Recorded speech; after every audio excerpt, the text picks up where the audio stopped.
Politics वाला। आओ राजनीति करें।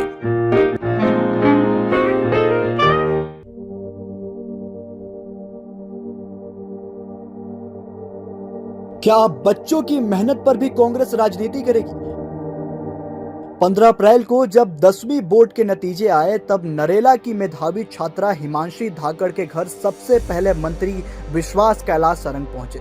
उन्होंने छात्रा को बधाई दी, पढ़ाई में मदद का भरोसा दिया और आईएएस बनने के सपने के लिए लैपटॉप देने का आश्वासन भी दिया।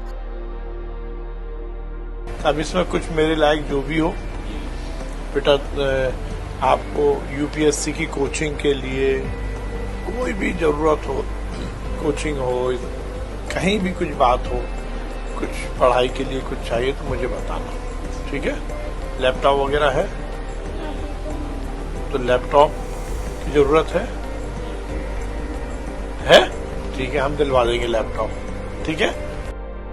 लेकिन जैसे ही ये खबर चर्चा में आई, कांग्रेस भी मैदान में उतर गई। बताया जा रहा है कि कांग्रेस नेता मनोज शुक्ल उसी छात्रा के घर पहुंच गए। वही सवाल, वही मुद्दे, वही लैपटॉप। मानो छात्रा की जरूरत नहीं बल्कि राजनीतिक जवाब देना ज्यादा जरूरी हो गया। क्या हमारे लायक बताओ, क्या काम है, क्या मदद है? लैपटॉप चाहिए, चलो हमारे साथ अभी लेते हैं।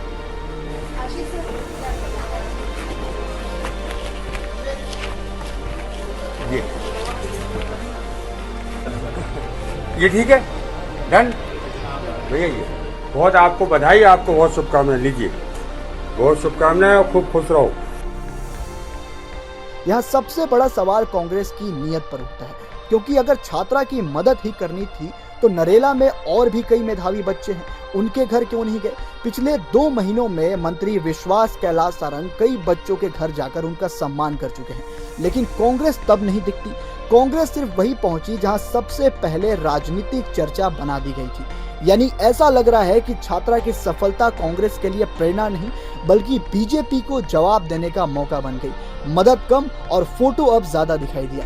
सबसे दुखद बात यह है कि जिस बच्ची की मेहनत, सपने और सफलता पर बात होनी चाहिए थी, वहां कांग्रेस ने पूरा फोकस इस बात पर कर दिया कि श्रेय किसे मिलेगा। नरेला में अब लोग यही पूछ रहे हैं कि क्या कांग्रेस को बच्चों की भविष्य की चिंता है या सिर्फ बीजेपी के काम का क्रेडिट रोकने की? ब्यूरो रिपोर्ट, पॉलिटिक्स वाला।